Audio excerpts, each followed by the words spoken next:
जो माता पिता अपने पुत्र की सेवा से प्रसन्न हैं, उन पुत्रों के हाथों में धर्म, अर्थ, काम और मोक्ष चारों पुरुषार्थ हैं। श्रोताओं, गोस्वामी जी लिखते हैं, धन्य जन्म जगती तल पासु, धन्य जन्म जगती तल, पितरी प्रमोद चरित सुन जासु, पितरी प्रमोद चरित सुन,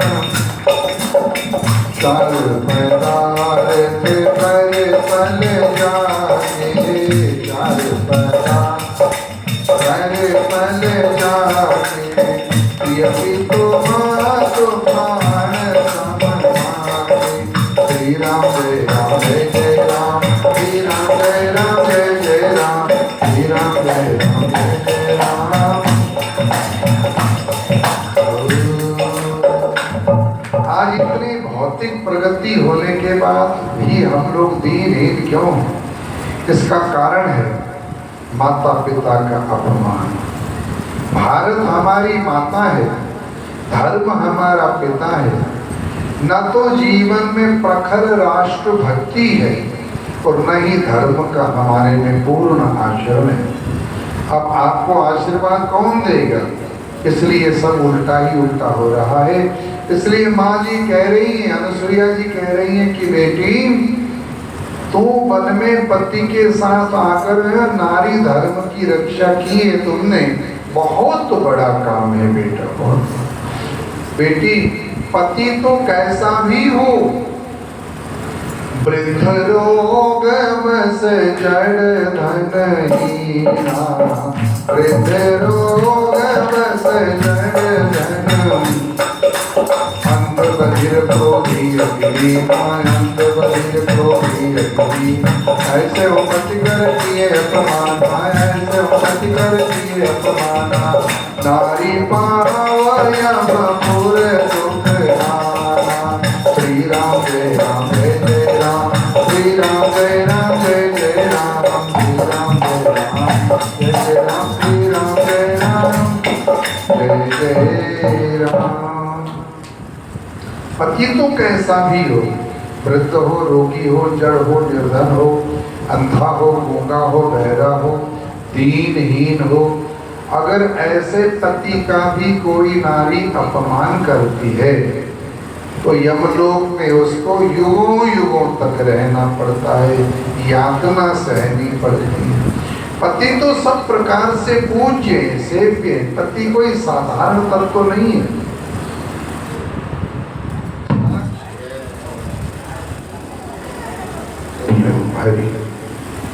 साक्षात परमात्मा का स्वरूप है पति। पति हमारे पुरुषार्थ से नहीं मिलता, पति हमारे भाग्य से मिलता है। जैसा भाग्य होगा, गत जन्म में जैसे कर्म किए होंगे, इस जन्म में उसी अनुसार पति मिलेगा। श्रोताओं, पति तो सुंदर देखना चाहिए। कई माताएं कहती है बहुत अच्छा वर देखना चाहिए, देखना भी चाहिए, लेकिन ये ध्यान रखना कि हम चमड़ी के बाहर ही सुंदरता देख सकते हैं, बेटी का भाग्य तो चमड़ी के अंदर छिपा हुआ है। अंदर कैसा है, क्या है, कोई देख नहीं सकता। और श्रोताओं, एक नारी वो है जो 90 वर्ष की उम्र में भी मांग में सिंदूर भरकर पति के साथ कंधे से कंधा मिलाकर बागों में, पार्कों में घूम रही है। और एक वो नारी है जो अभी 25 वर्ष की उम्र है और पति पूरा हो गया, गुजर गया। उस बेचारी छोटी सी नारी ने क्या अपराध किया तो इतनी छोटी सी उम्र में पति पूरा हो गया, पर उस बुढ़िया माता ने ऐसा कौन सा पुण्य कर्म कर दिया जो 90 वर्ष की उम्र तक पति साथ में निरोग है, तंदुरुस्त है, घूम फिर रहे, सैर कर रहे, ठिठौली कर रहे। एक बच्चा वो है जो पैदा होते ही कैंसर की बीमारी से पीड़ित हो जाता है। एक व्यक्ति वो है जो 100 वर्ष की उम्र में भी सैर करने जाता है, दौड़ता है। ऐसे उस बच्चे ने क्या अपराध किया जो अभी 2 वर्ष का 4 वर्ष का कैंसर के और बड़ी महामारी से ग्रसित है। पर ऐसे उस बुजुर्ग ने कौन सा पुण्य किया जो इस उम्र में 100 वर्ष की अवस्था में भी दौड़ लगाता। इसका मतलब है ये जो हमें जीवन में सुख और दुख मिलते हैं ये पूर्व जन्म के किए कर्मों के अनुसार मिलते हैं। वो चाहे पति के रूप में हो, चाहे पत्नी के रूप में हो, चाहे रिश्तेदारों के रूप में हो, चाहे रोग बीमारी के रूप में हो, किए कर्मों का फल ही व्यक्ति भोगता है। सामने वाला हमें कुछ नहीं दुख सुख दे सकता, दुख सुख तो किए कर्मों का फल ही होता है।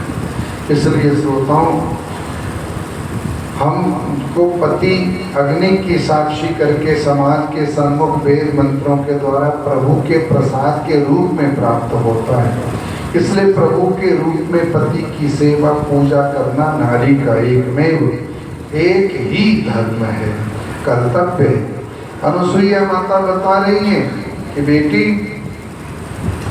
नारी का तो केवल एक ही धर्म, एक व्रत नेमा, एक ही धर्म, एक व्रत। आय बचन मन पति पद प्रेमा, आय बचन मन पति पद प्रेमा। विदुषलभ नारी परम गति हरै, विदुषलभ नारी परम गति हरै। पतिव्रत धर्म चारि षड हरै, पतिव्रत धर्म चारि षड हरै। श्री राम जय राम जय जय राम, श्री राम जय राम जय जय राम, श्री राम जय राम जय जय राम।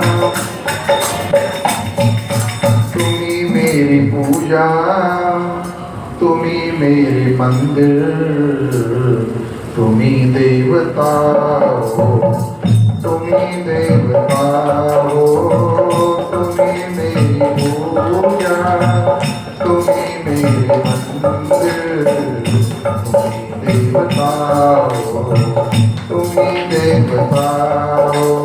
गाते थे ना पहले गाने के रूप में, एक ही धर्म एक व्रत नेमा,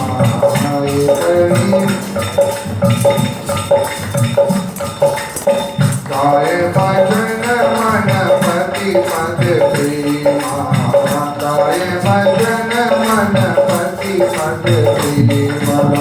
राधे राधे जय राम, श्री राम जय राम जय जय राम, श्री राम। किसी और अनुष्ठान की जरूरत नहीं है, किसी और तीर्थ यात्राओं के करने की जरूरत नहीं है।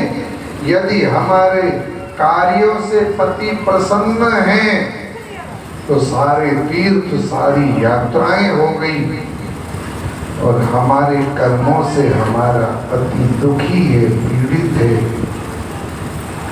प्रसन्न नहीं है, तो श्रोताओं चाहे वीरवार का व्रत रखो, चाहे पीपल में धागे लपेटो, बत्ती जगाओ, चाहे कोई वीरवार का व्रत कोई भी रखो, कुछ मर्जी करो, कोई फल मिलने वाला नहीं, कोई अर्थ नहीं है। मैना माता पार्वती को भी यही उपदेश देती है, करे हो सदा शंकर पद पूजा, करे हो सदा शंकर पद। नारी धर्म प्रति देवन पूजा, नारी धर्म प्रति देवन। भोलेनाथ की पूजा शंकर जी को प्रसन्न करो, नारी के लिए इसके अलावा और कोई धर्म नहीं। और जानकी माता की माता क्या नाम था? जानकी माता की, माता जी का क्या नाम था जानकी जी की माता का? सुनैना। क्या बात है, सुनैना नाम क्यों रखा गया पता है? वो घड़ी बड़ी तेजी से भाग रही है, व्याख्या करने का समय नहीं। जिनके नयन सुंदर है, जिनके नेत्र सुंदर है, और नेत्र सुंदर किसके होते हैं? जिसने संतों के दर्शन निरंतर किए, भगवान के दर्शन निरंतर किए, जिन नेत्रों से भगवत चरणानुराग हुआ, वो नेत्र सदा सुंदर, उसके घर में जानकी जैसी बेटी का जन्म हो गई। इसमें कोई आशा नहीं। मैना का भी यही अर्थ होता है। पार्वती की माता का नाम है मैना। मैं ना, जिसमें मैं ना की भावना है श्रोताओं। आप ध्यान रखना, और उससे बढ़ करके और कौन सा धर्म हो सकता है?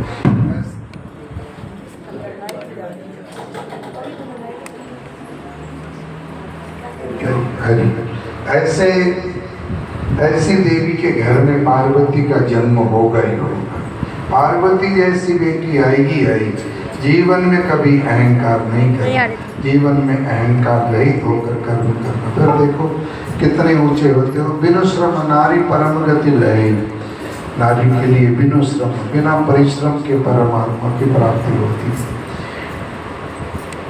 लेकिन ये जो 2-4 भाई लोग बैठे के नाराज होके अपने घर में न बैठ जाए, कल से आना ही बंद कर दें। कथा से जा करके सोफे में अकड़ कर बैठ करके तुम अपनी पत्नियों को ये मत कहना कि आज तो गुरु महाराज ने हमको भगवान बना दिया। लाओ आरती की थाली सजा के ले आओ, हमारी पूजा करो, आरती करो, हमारे से देवता हो गए।